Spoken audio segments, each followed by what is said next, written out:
नमस्कार, बहुत बहुत स्वागत आपका अनादि टीवी पर। मैं हूं आपके साथ पारुल। आप देख रहे हैं स्पॉटलाइट में आज बात करेंगे आजम का तो किला ढहा, लेकिन मैनपुरी सीट मुलायम का किला सुरक्षित है। उत्तर प्रदेश में मैनपुरी लोकसभा और 2 विधानसभा के उपचुनाव के परिणाम आ गए हैं। मैनपुरी में डिंपल यादव को भारी जीत मिली है, लेकिन रामपुर में समाजवादी पार्टी की उतनी ही करारी हार हुई। उधर खतौली विधानसभा सीट सपा रालोद गठबंधन ने सत्तासीन भाजपा से छीन ली है। मैनपुरी में डिंपल यादव को जिताना जितना जरूरी था सपा के लिए, उतना ही जरूरी था कि भारतीय जनता पार्टी उस किले को भेद पाती है नहीं। वहीं मुलायम सिंह यादव के देहांत के बाद सहानुभूति का फायदा तो मिला ही सपा को, उतना ही शिवपाल यादव ने अपने भतीजा बहू डिंपल के पक्ष में प्रचार करके फायदा दिलाया। यहां भाजपा ने जिन रघुराज शाक्य को टिकट दिया था वो कभी शिवपाल यादव के करीबी हुआ करते थे। उपचुनाव में शिवपाल और अखिलेश ने मिलकर उनके विरोध में प्रचार किया। दोनों चाचा भतीजे के बीच तालमेल कुछ इस कदर बढ़ा कि चुनाव परिणाम के बाद शिवपाल की प्रसपा का समाजवादी पार्टी में विलय हो गया। निश्चित रूप से समाजवादी पार्टी के बिखराव को रोकने की दिशा में एक बड़ा कदम है, लेकिन रामपुर जैसे मुस्लिम बाहुल क्षेत्र में समाजवादी पार्टी की हार चिंता का विषय है। क्या मुस्लिम वोट बैंक समाजवादी पार्टी से दूर हो रहा है, या फिर आजम खान जैसे दिग्गज नेता का मुस्लिम जगत पर प्रभाव खत्म हो गया है? जनता भाजपा को भी खतौली की हार की सता रही होगी। सत्तासीन पार्टी का उपचुनाव में सीट खोना शुभ संकेत तो बिल्कुल नहीं। 2024 के लोकसभा चुनाव में 17 महीने बचे हैं, इसलिए इन चुनावी परिणामों का विश्लेषण लोकसभा चुनाव को ध्यान में रखकर भी किया जा रहा है। आगे उत्तर प्रदेश में क्या माहौल रहने वाला है और ये चुनावी परिणाम आगामी राजनीति पर क्या असर डालेंगे, आज की बहस इसी पर केंद्रित होगी। उससे पहले इस पर रिएक्शन किस तरह से है, सुनिए। हमारे मुस्लिम भाई हैं और आज उन्होंने योगी सरकार में विश्वास जताते हुए आज यहाँ से भारतीय जनता पार्टी को जिस तरीके से ऐतिहासिक विजय दी है, उसके लिए रामपुर की जनता का बहुत धन्यवाद करता हूँ। और आज ये साफ हो गया है कि इस देश में जो रामपुर का मुसलमान ही है, उत्तर प्रदेश का जो मुसलमान है, वो योगी सरकार में पूरी तरह सुरक्षित और सम्मान महसूस कर रहा है। और आज ये जो परिणाम है उसमें सरकार का जो विश्वास है सरकार के प्रति, वो रामपुर की जनता में, रामपुर के मुसलमान भाइयों में जो दिखा है। समाजवादी पार्टी की मैनपुरी में जीत हुई है। मैं पूरी समाजवादी पार्टी को बधाई देता हूं और ये मुंहतोड़ जवाब भी है जनता का। मैंने पहले भी ये बात कही थी कि वहाँ पर चुनाव नहीं, ये तय होना है कि कितने लाखों वोट से या 1000 वोट से आप हारेंगे। जनता ने मैनपुरी की मुंहतोड़ जवाब दिया। बीजेपी की जो मशीनरी लगी हुई थी गड़बड़ी करने में, वो नहीं कर पाए। दूसरी गड़बड़ी आप झगड़ा लगाने की करना चाहते थे, चाचा से भतीजे को अलग करना चाहते थे, वो भी नहीं हुआ। सब साथ आए, दोनों पार्टियों का विलय हुआ। आने वाले टाइम में जो लोकसभा चुनाव होने जा रहा है उसमें समाजवादी पार्टी मजबूती से लड़ेगी और भारतीय जनता पार्टी को मुंह तोड़ जवाब देगी। आप गलत तरीके से डेमोक्रेसी को तोड़ मड़ोड़ नहीं सकते। जनता सब कुछ देख रही है और मैनपुरी की जनता को खासकर जिस तरीके से उन्होंने खिराज अकीदत पेश की माननीय नेताजी के लिए, मैं हृदय की गहराइयों से वहाँ की जनता का धन्यवाद करता हूँ और उनका अभिनंदन करता हूँ कि उन्होंने अपनी जो जिम्मेदारी है उसको निभाया और समाजवादी पार्टी को भारी मतों से जीत दी। उत्तर प्रदेश के बाई इलेक्शन में और ख़ासकर मैनपुरी सहित पूरे उत्तर प्रदेश में जिस हिसाब से भारतीय जनता पार्टी की हार हुई है, मैं नहीं मानता हूं कि समाजवादी पार्टी की जीत है। मैं इसको मानता हूं कि उत्तर प्रदेश की जनता ने सरकार के खिलाफ एक मैंडेट दिया है ताकि भारतीय जनता पार्टी सचेत हो जाए। जिस तरह से किसानों की हत्या के ऊपर आज भी वो केंद्रीय गृह राज्य मंत्री बनाए हुए एंटेनी को, उसको तुरंत बर्खास्त कर दे, वरना ये मैनपुरी नहीं पूरा उत्तर प्रदेश और पूरा देश हारने जा रही है भारतीय जनता पार्टी।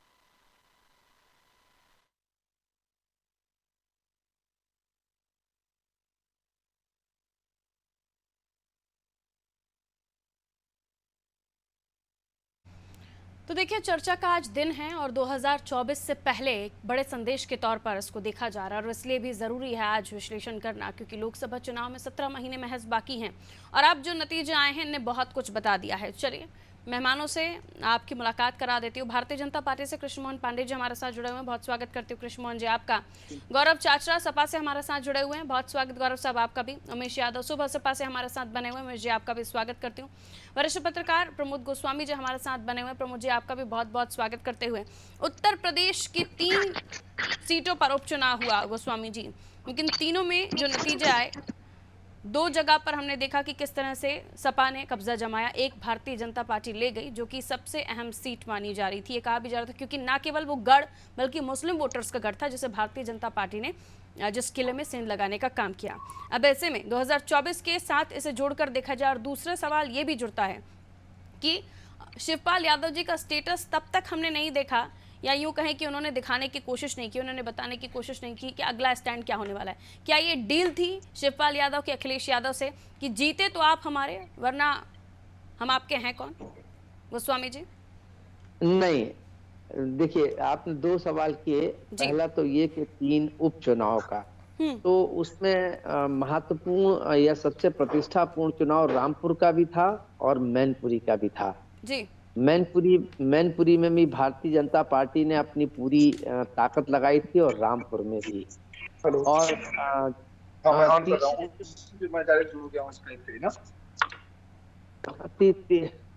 तीसरा खतौली, एक सेकंड, बाकी सभी लोग हमारे साथ जुड़े हुए हैं और अभी क्योंकि टेलीविजन स्क्रीन पर प्रमोद जी दिखाई दे रहे हैं, तो प्लीज या तो आप अपनी तरफ से म्यूट कर लीजिए या तो फिर आप चर्चा में शामिल है तो प्लीज उसका थोड़ा सा ध्यान रख लीजिए। प्रमोद जी अपनी बात पूरी कर लीजिए। हाँ, तो वो जो का खतौली भारतीय जनता पार्टी की सीट थी, जहां उनके विधायक पर आरोप लगे और उसके बाद उनको सजा हुई और उसमें मुजफ्फरनगर कांड के प्रकरण को लेकर वहां से वो हारे, उनकी पत्नी को टिकट दिया तो वो भारतीय जनता पार्टी सीट हारी है। जहां तक मैनपुरी का आप पहले ले लीजिए, तो मैनपुरी में जिस ढंग से अगर 19 के चुनाव में देखें तो मुलायम सिंह जी उस समय मात्र 94,000 कुछ सौ वोटों से जीते थे, जबकि बसपा और सपा का गठबंधन था।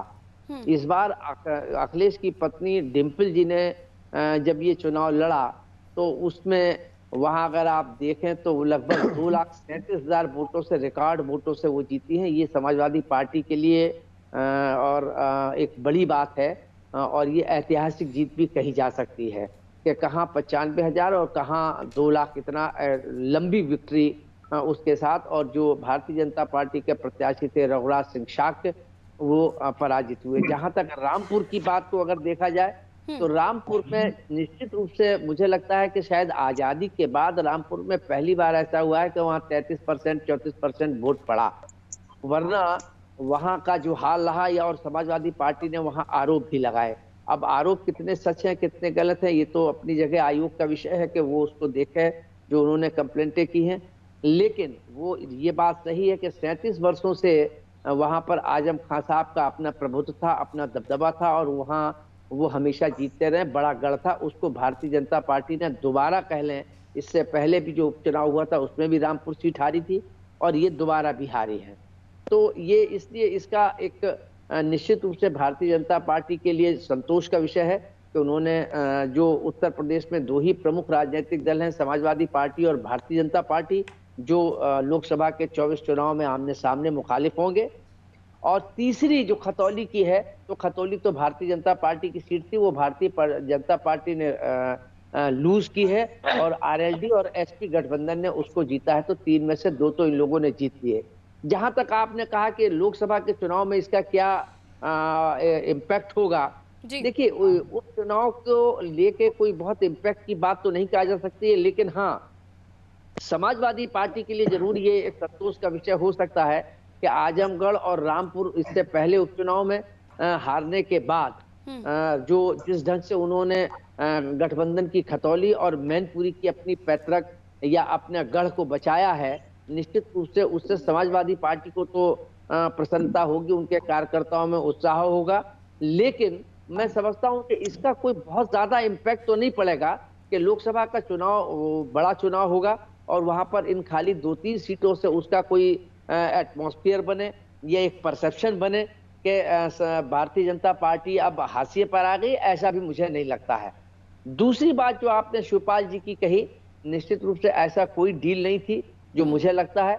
वो पहले ही जब मुलायम सिंह जी का निधन हुआ, जहां तक मेरी जानकारी है, वहां निधन के बाद उनके जो भाई थे उन्होंने बैठ के इस परिवार में एक सुलह की बात करी और उसमें बैठ के उन्होंने ये आगाह भी किया कि अगर ये दोनों अलग रहेंगे तो फिर समाजवादी पार्टी का जो उनके बड़े भाई ठीक है गोस्वामी जी, विलय की बात क्योंकि बहुत देर बाद सामने आई और जब जीत गई डिम्पल यादव जी तब वो विलय की बात सामने आई, तो इसीलिए थोड़ा सा शक पैदा हो गया कि कोई डीलिंग थी क्या? नहीं, डीलिंग कोई नहीं थी, वो उनके भाई का ही। हाँ, बाकी मेहमानों के पास जाते हुए गौरव जी आपके पास शुभकामनाएं भी, लेकिन चिंता का विषय भी, एक सीट आपके हाथ से चली गई, कहिए। बहुत बहुत धन्यवाद। देखिए, सीट कोई हमारे हाथ से नहीं गई। मैं एक बात कहना चाहूंगा, रामपुर पे कम वोटिंग करा के जनता को डरा धमका के, कम वोटिंग करा के जनता को डरा धमका के, लोकतंत्र की हत्या करके, प्रशासन का फुल फायदा उठा के वो जीते नहीं हैं, जिताए गए हैं। और हम हारे नहीं हैं, हराए गए हैं। पूरे हिंदुस्तान की जनता को पता है, सबने देखा भी वहां किस तरीके से वहां पे वोट ना डालने दिया गया। जो रिपोर्ट सामने आई है, 454 बूथों में से 45 बूथों पर 100 से कम मतदान हुआ है। मतलब 10% बूथ जो मुस्लिम बहुमूल्य क्षेत्र था, वहां पे सिर्फ और सिर्फ 100 से भी कम लोगों को वोट डालने दिया गया है। और वीडियोस भी आपने देखी होंगी, आपके चैनल के माध्यम से भी लोगों ने देखा होगा किस तरीके से लोगों को डराया गया, धमकाया गया, घर से नहीं निकलने दिया गया। हमारे रिपोर्टर्स जब बूथ पर उन मतदाताओं के साथ पहुंच रहे थे तो ऐसी कोई तस्वीर हमारे रिपोर्टर्स को नजर नहीं आई। ये उस दिन भी मैंने चर्चा में कहा था और आज भी कह रही हूँ। परसों भी हमारे हाईकमान गया था वहां पे, चुनाव आयोग में रिक्वेस्ट करके आया है कि दोबारा वहां पे चुनाव होना चाहिए। वो कोई चुनाव नहीं था। आप अगर लोकतंत्र की हत्या कर रहे हैं, तो किसी को भी वोट डालने से रोक रहे हैं, वो सरासर गलत है। रिजल्ट तो सबको स्वीकार करने पड़ेंगे। कोई इफ होएगा, कोई बट होएगा, कोई विन होएगा, कोई लूज होएगा। उसमें मुझे लगता नहीं है कोई ईगो होनी चाहिए या इतना मान सम्मान, इतना डराना धमकाना, उसमें मुझे नहीं लगता ऐसा करना चाहिए। वो बहुत ही गलत हुआ है। चाचा जी, इसलिए मैंने कहा कि शुभकामनाएं भी और चिंता भी, क्योंकि अभी आप कह रहे हैं कि हारे नहीं हराए गए हैं, तो मैनपुरी सीट क्या जीते हैं या जिताए गए हैं? मैनपुरी तो जीते हैं, जिस प्रकार से आपने देखा। तो ये अंतर क्यों? आपको लगता है कि प्रशासन रामपुर में मान रहा होगा यूपी सरकार की और मैनपुरी में नहीं मान रहा होगा? एक तरफ आप कहते हैं कि जनता का जनादेश सर आंखों पर, और दूसरी तरफ आप कहते हैं कि हराए गए। मैनपुरी से कोई ऐसी वीडियो आई कि जनता को घर से ना निकलने दिया गया हो? मैनपुरी में क्या कोई ऐसा कुछ हुआ कि रात को 4 बजे लोग घर में बंद कर दिया हो? ऐसा तो कुछ जीतने हारने का गेम सिर्फ रामपुर में ही क्यों चला? कम वोटिंग कहाँ पे हुई, आप बताइए। सबसे कम वोटिंग मतदाताओं को निकालने में आप भी कामयाब नहीं हो पाए, फिर तो ये कहिए ना, क्योंकि आपका कैंडिडेट हारा है। सिर्फ और सिर्फ 33% वोट मतदाता घर से आए थे, आने के बाद उनको रास्ते से वापस कर दिया गया। मुझे लगता है आपके चैनल ने, वहीं आपके ट्विटर अकाउंट के साथ साथ बीजेपी ने भी अपने ट्विटर अकाउंट पर वीडियो शेयर किए कि उनके भी कार्यकर्ताओं के साथ मारपीट हुई उस दिन। क्या यही सिर्फ वजह मानेंगे, या फिर आजम साहब पहले ही मीडिया के सामने नहीं आ रहे थे, पहले ही किसी तरह से वो आरोप लगा रहे थे कि हमारे जो वोटर्स हैं उनको वोट करने ही नहीं दिया जाएगा? पहले से ही वो बोल चुके थे मतदान के दिन से पहले ही। तो आपकी स्ट्रैटेजी थी कि बाद में यही कहेंगे? सारा का सारा प्रशासन भाजपा के इशारों पे काम कर रहा था। सारा का सारा प्रशासन, वही तो समझ नहीं आ रहा सर, ये रामपुर में क्यों काम कर रहा था? खतौली पता लग गया। और मैनपुरी में भी प्रशासन तो यूपी के अंडर ही आता है ना, सरकार के अंडर ही आता है ना, यूपी सरकार के। जहाँ की वीडियोस वायरल हुई, जहाँ का लोगों को आया, आपकी तरह ही हम लोग हैं, कोई हम आरोप तो लगा ही नहीं रहे। जो जनता ने वीडियो देखी, असलियत जो देखी, उस असलियत पे मैं बात कर रहा हूँ। सबसे कम वोटिंग कहाँ हुई? 33% हुई रामपुर में। इसीलिए हुई। ये जो मैंने 45 बूथ आपको बताए हैं, इसमें 100 से कम वोटिंग हुई। ये जानबूझ के स्ट्रेटेजिकली एक प्लान अप किया था कि वैसे तो हम जीत नहीं सकते रामपुर। सिर्फ और सिर्फ एक ही रीजन है कि आप वोटिंग कम कराओ, आपको लगता है शिवपाल जी तुरुप का इक्का साबित हुए मैनपुरी में? जी, मैनपुरी में हमको माननीय नेताजी के जो विकास कार्य किए थे उसका बहुत फायदा मिला। उस पे लोगों ने, जनता ने वोट दिया। माननीय नेताजी को सच्ची श्रद्धांजलि दी। माननीय शिवपाल चाचा जी का हमें पूरा सहयोग मिला। इन तीनों की वजह से हम वहाँ पे बहुत अच्छे मार्जिन से जीते हैं। 3 और ये शक इसलिए भी हो रहा है सर कि इलेक्शन में के रिजल्ट्स आज आ गए, जब ये जीत डिक्लेयर हो गई कि डिम्पल जी जीत गई हैं, उसके बाद शिवपाल जी या फिर उनके समर्थकों की तरफ से ये साझा किया जाने लगा कि प्रसपा का विलय हो गया। चुनाव लड़ा नहीं आपने विलय के साथ, लेकिन जीत के बाद जरूर विलय करा लिया। नहीं, हम पहले विलय हो गया था। पहले एक थे, परिवार एक था। हमने पहले ही चाचा हमारे पार्टी में पहले से थे और अभी भी शिवपाल चाचा जी हमारे टाइमिंग्स बड़ा शक समाजवादी करने के लिए पार्टी से मजबूर ही कर रही हैं सर। वहाँ का विधायक है, ठीक है जी। और दूसरी बात, ये एक औपचारिक ऐलान होना बाकी था, जो आज की डेट में औपचारिक ऐलान हो चुका है। ये औपचारिक ऐलान जो जीत के बाद हुआ है, इसी को तो लेकर शक किया जा रहा है। खैर, लौटूंगी आपके पास, भारतीय जनता पार्टी के पास जाते हुए। कृष्ण मोहन जी, बहुत बहुत स्वागत आपका एक बार फिर से। सर, सुन पा रहे हैं आप मेरी आवाज? जी जी। कृष्ण मोहन जी, सबको खुश किया है वैसे तो सिलेक्शन ने, थोड़ा थोड़ा ही सही। आपको भी बहुत बहुत शुभकामनाएं। जीते हैं, गुजरात भी जीते हैं, हिमाचल भी हारे हैं, उपचुनाव में 1 सीट जीते हैं तो 2 हारे हैं, लेकिन साथ ही आपको भी मंथन करने की जरूरत है सर। अगर 2024 से पहले इसे लोकसभा चुनाव से जोड़कर देखा अगर जा रहा है, बहुत अच्छा परफॉर्मेंस आपका भी नहीं रहा सर। और मैनपुरी जिसमें आपने पूरी ताकत लगा दी थी, वहां कुछ बहुत ज्यादा हासिल हुआ नहीं आपको। जी बहुत बहुत धन्यवाद। मैं ये स्पष्ट कर देना चाहूंगा पारुल जी कि ये जो जनता का जनादेश है, ये भारतीय जनता पार्टी इसको सर आंखों पे रखती है। जनता के जनादेश को हम स्वीकार करते हैं और जनता ने जो कुछ दिया है हम उस पर विचार करेंगे, मंथन करेंगे, कहाँ हमें कमियां रह गई उस पर जनता के व्यवस्थाओं पर ठीक ढंग से उतरने का प्रयास करेंगे। परंतु आज एक बात तो तय हो गई कि समाजवादी पार्टी जहां जीतेगी वहां ईवीएम की इज्जत बच जाएगी और जहां हारेगी वहां ईवीएम की इज्जत लूट ली जाएगी। अभी कल तक का ये चल रहा था समाजवादी पार्टी की तरफ से कि ईवीएम पे घोटाला किया गया है, समझ बहुत ही प्रशासन के द्वारा ईवीएम के साथ गलत किया गया है और आज मैनपुरी जीतते ही ईवीएम ठीक हो गई। परंतु जब ये रामपुर हारते हैं और खतौली जीतते हैं और मैनपुर जीतते हैं तो प्रशासन मात्र कार्य कर रहा था मैनपुरी में और इन जगहों पर काम करने का था। शर्म नहीं आती है समाजवादी पार्टी को, जो खुद को एक संवैधानिक संस्था के संविधान की बात करने वाले लोग हैं, ये कहते हैं कि हम संविधान को मानने वाले लोग हैं, लोकतंत्र को मानने वाले लोग हैं, लेकिन जब इनकी हार होती है तो सबसे पहले संवैधानिक संस्था चुनाव आयोग पर ये प्रश्न उठाते हैं और जब जीत होती है तो इनके मुंह में दही जम जाती है। देखिए, ये उत्तर प्रदेश की जनता है और देश की जनता जानती है कि इस देश को भय, भूख और भ्रष्टाचार से कोई बाहर निकाल सकता है तो भारतीय जनता पार्टी है। इस देश को अपराध से, आतंकियों से बाहर कोई निकाल सकता है तो भारतीय जनता पार्टी है। पहले 94-95 हजार वोट मैनपुरी में, लेकिन इस बार और डबल वोटों के साथ बड़ी जीत सपा को मिली। जी पारुल जी, ठीक बात है, इस बात को हम स्वीकार करते हैं, जनता का जनादेश है, हम इसको स्वीकार करते हैं। हम ये आरोप नहीं लगाएंगे कि ईवीएम हैक हो गई, हम ये नहीं आरोप लगाएंगे तो जनता के बीच, कम से कम मैनपुरी की जनता के बीच तो पुराने से भी ज्यादा अविश्वास की स्थिति हो गई ना सर। 95-94 हजार और अब 2 लाख से ज्यादा, 3 लाख के करीब, 2,88,000। ये जनता का जनादेश है, हम इसको स्वीकार करते हैं। भारतीय जनता पार्टी यहाँ की जनता को आप अपने विश्वास में क्यों नहीं ले पाए, ये भी तो सवाल है ना सर।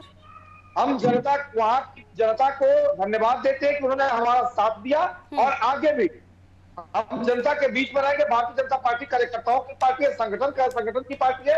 हमारे कार्यकर्ता 24 घंटा जनता के बीच में रहेंगे और जनता के विश्वास को हासिल करने के लिए हम इंतजार करेंगे 2024 का चुनाव। और खतौली में क्या रीजन दे रहे हैं आप हार का?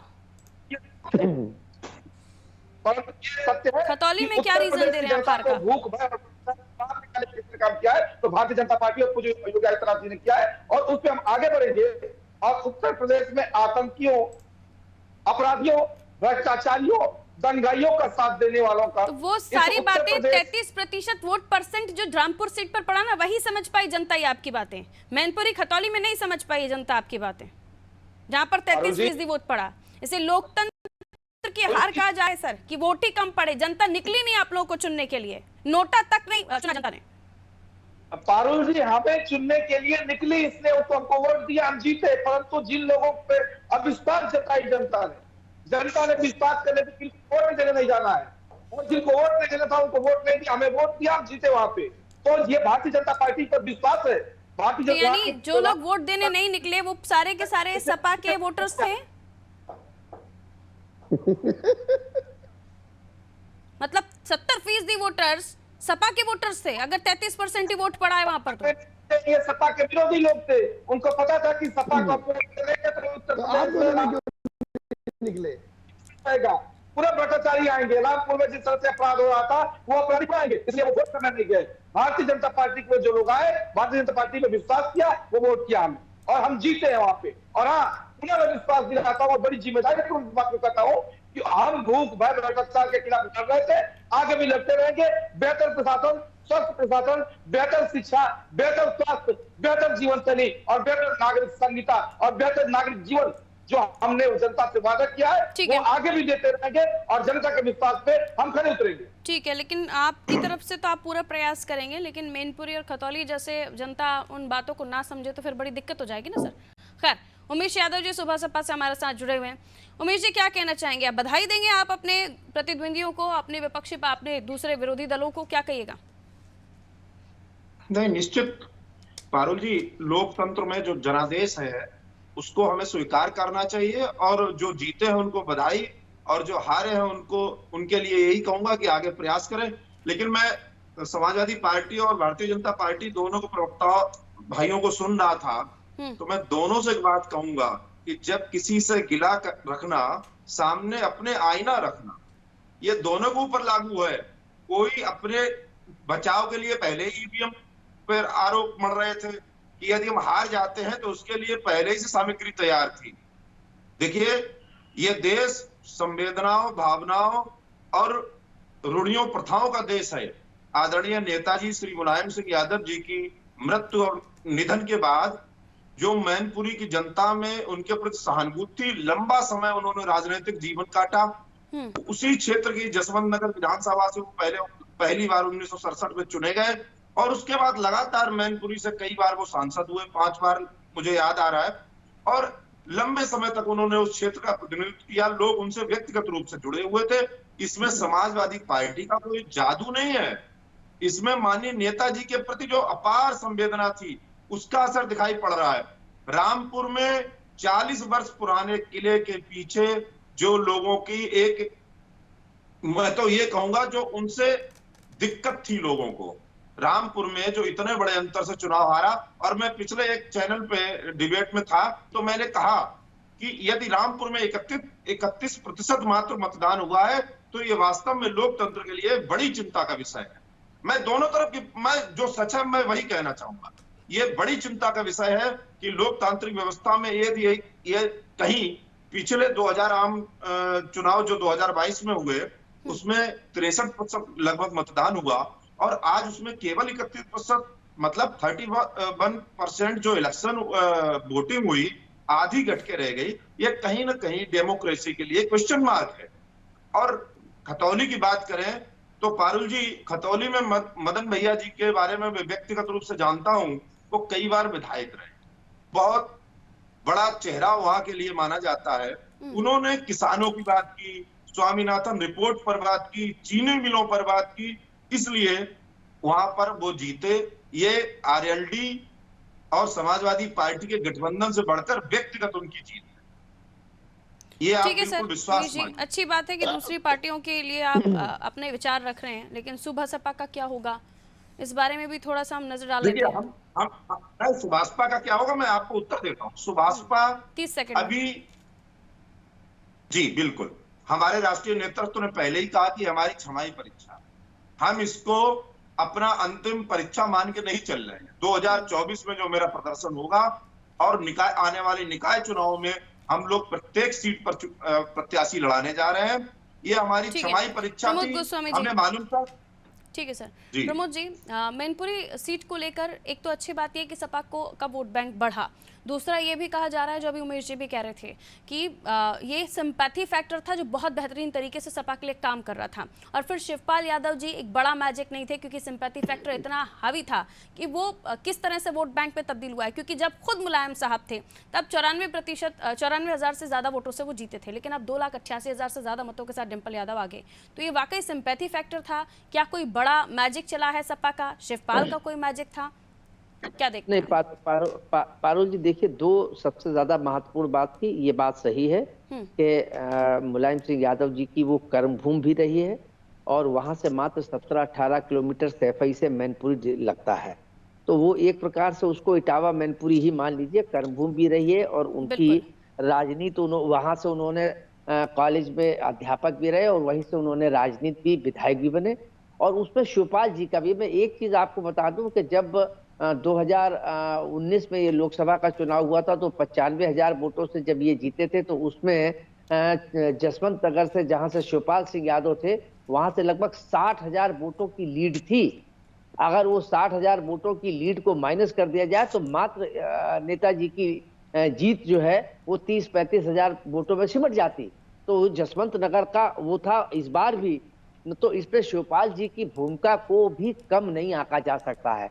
और शिवपाल जी ने भी इस बार पूरी मेहनत की। संगठन के मामले में शिवपाल जी का कोई जवाब नहीं है, समाजवादी पार्टी में उनसे ज्यादा अनुभव वाला कोई व्यक्ति चलिए, नहीं यानी है। देर आए दुरुस्त है। अखिलेश यादव झुके तो कुछ पाया ही, आशीर्वाद और सीट दोनों साथ साथ। बहुत बहुत शुक्रिया आप सभी का हमारे साथ चर्चा में जुड़ने के लिए। उत्तर प्रदेश की तीनों विधानसभा उपचुनाव सीटों का नतीजा आया, जिसमें से एक बीजेपी के पास यानी रामपुर चुनाव, और दूसरी 2 और सीटें जिसमें खतौली और मैनपुरी थी। रामपुर चुनाव को लेकर इसलिए भी विश्लेषण की जरूरत है क्योंकि 33% वोट पड़े और ऊपर से मुस्लिम बाहुल्य क्षेत्र है जिसने बीजेपी को चुना। वहीं मैनपुरी सीट जहां सिंपैथी फैक्टर सबसे ज्यादा बड़ा फैक्टर था, जो न केवल सपा के लिए फायदेमंद हुआ बल्कि ऐन मौके पर जो अखिलेश यादव शिवपाल के सामने झुके या उन्हें बुलाया अपने पास, जो अब मर्ज भी हो गए हैं, एक बड़ी कामयाबी के तौर पर इसे देखा जा रहा है कि अखिलेश के लिए फायदेमंद ही हुआ। लेकिन खतौली उपचुनाव जहां भारतीय जनता पार्टी ने बहुत अच्छा प्रदर्शन नहीं किया, आरएलडी के मदद भैया जिनको लेकर बार बार ये कहा जा रहा था वो खुद में ही काफ़ी है सीट को निकालने के लिए, लेकिन अब विश्लेषण की ज़रूरत दोनों ही दलों को है, बल्कि कांग्रेस को भी,